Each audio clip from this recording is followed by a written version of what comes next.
Good morning students, how are you? I think you are very well.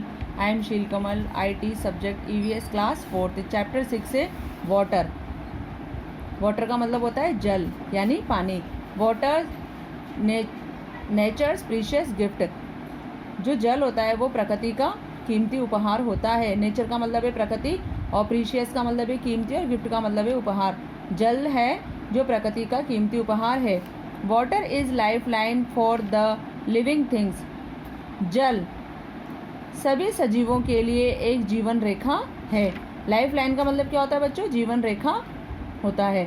जल सभी सजीव वस्तुओं के लिए, सभी सजीवों के लिए लाइफ लाइन है, जीवन रेखा है. Nobody can survive without water. कोई भी पानी के बिना जीवित नहीं रह सकता है. सर्वाइव का मतलब है जीवित रहना. कोई भी पानी के बिना जीवित नहीं रह सकता है. Earth is the only planet is the solar system which has water. पृथ्वी सौर तंत्र का एक ग्रह है. Which has water. This water is a valuable natural. पानी है. This water is a valuable natural resource. जल प्राकृतिक रूप से बहुत ही कीमती संसाधन है. रिसोर्सेज का मतलब होता है संसाधन, साधन. जल प्राकृतिक रूप से बहुत ही कीमती संसाधन है.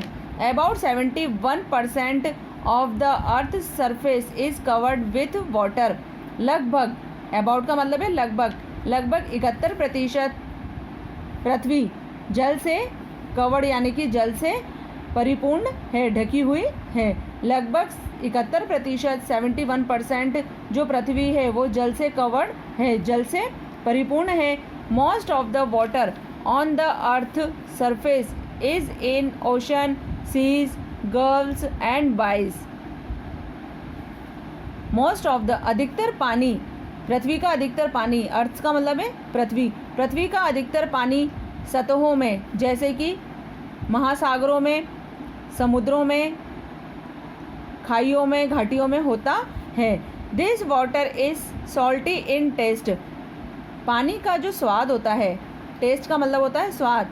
ये जो पानी होता है समुद्रों में, महासागरों में, जहाँ पर ये जो पानी होता है ये कैसा होता है? गल्फ्स वगैरह में जो पानी होता है उसका टेस्ट कैसा होता है? सॉल्टी होता है यानी कि नमकीन होता है.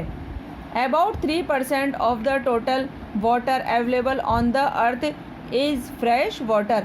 लगभग 3% पानी पृथ्वी पर फ्रेश वाटर होता है यानी कि ताज़ा पानी होता है. लगभग 3% जो पानी होता है पृथ्वी पर वो फ्रेश वाटर होता है.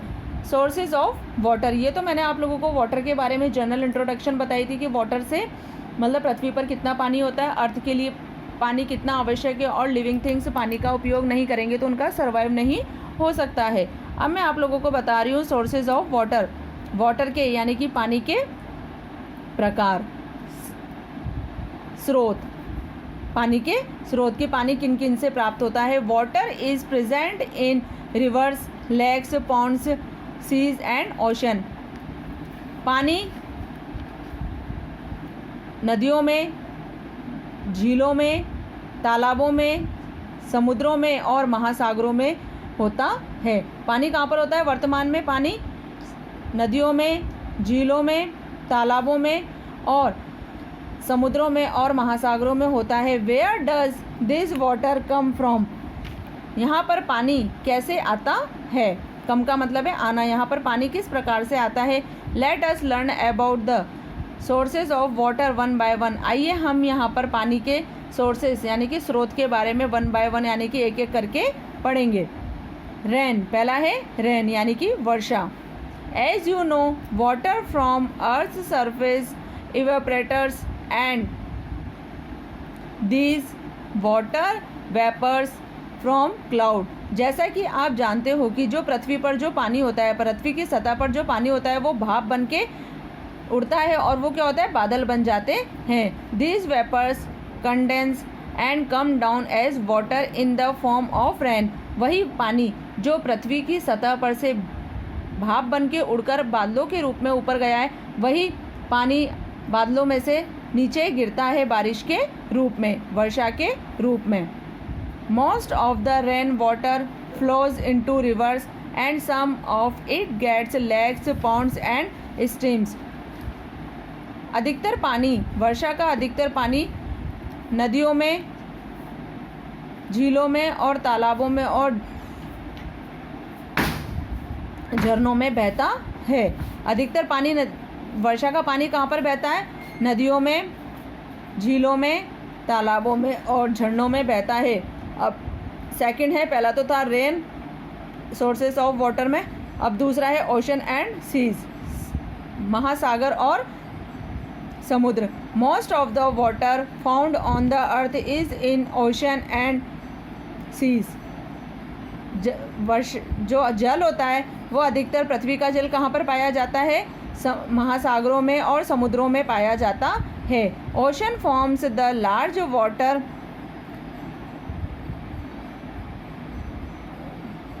Borders on the earth.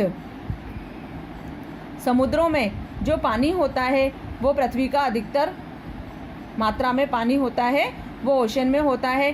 But the sea and ocean water can not be used for drinking, washing and due to its high salt content. लेकिन जो महासागरों का जो पानी होता है उसका उपयोग हम पीने में, कपड़े धोने में और अन्य किसी कार्य में नहीं कर सकता है, क्योंकि इसमें ज़्यादातर मात्रा में नमक मिला हुआ होता है, नमकीन होता है, ये सॉल्टी होता है।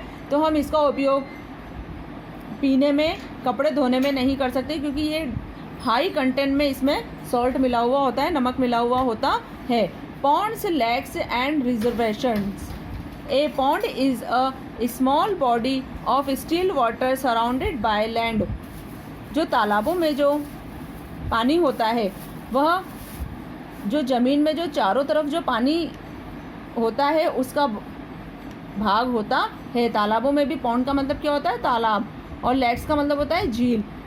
इन सब में क्या होता है? पानी का जो कुछ भाग होता है वो इसमें भी होता है। Most pond provide habitats for plants and animals. On other hand a lake is a body of steel was surrounded by land. तालाबों में जो अधिकतर पानी होता है उसका उपयोग पौधों के लिए, जानवरों के लिए और ज़मीन पर अन्य प्रकार के कार्यों के लिए किया जाता है। सराउंडेड बाय लैंड, जो कि ज़मीन में चारों तरफ फैले हुए होते हैं, उसमें अधिकतर कार्यों के लिए पॉन्ड का और लेक्स का वाटर यूज़ में लिया जाता है।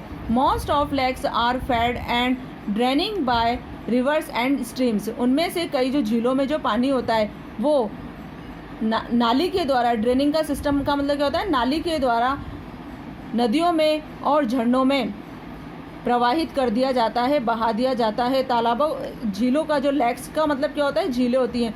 झीलों का जो अधिकतर वाटर होता है वो ड्रेनिंग, नाली के सिस्टम के द्वारा नदियों में और झरनों में बहा दिया जाता है। A reservoirs is a man made lake that is created when a dam is across a river. Reservoirs क्या होता है? ये मैन मेड यानी कि आदमी के द्वारा बनाई हुई झील होती है। Created when a dam is across a river, जो कि नदी के चारों ओर, अक्रॉस का मतलब होता है चारों ओर, जो कि नदी के चारों ओर जो जल होता है उसको इकट्ठा करके डैम बना दिया जाता है। तो ये क्या कहलाता है? ये रिजर्वेटर्स कहलाता है। स्ट्रीम्स एंड रिवर्स, झरने और नदियाँ। आगे बच्चों आप लोगों को समझ में, मैंने आप लोगों को यहाँ पे वाटर्स इज प्रीशियस का लेसन पढ़ाया है। उसमें मैंने आप लोगों को बताया कि जल किस प्रकार से फैला हुआ होता है हमारे यहाँ पर, और इसके सोर्सेस बताए मैंने, रेन बताया, और दूसरा बताया मैंने आप लोगों को lakes, ponds and streams, lakes, ponds and streams, और तीसरा बताया मैंने आप लोगों को ponds, lakes and reservoirs, reservoirs. ठीक है, अब मैं आप लोगों को पढ़ाऊंगी streams and rivers. Streams and rivers में क्या होता है, किस प्रकार का वाटर होता है, उसको क्या वो यूज़ किया जाता है या उसको यूज़ नहीं किया जाता है, वो मैं आप लोगों को बताऊंगी।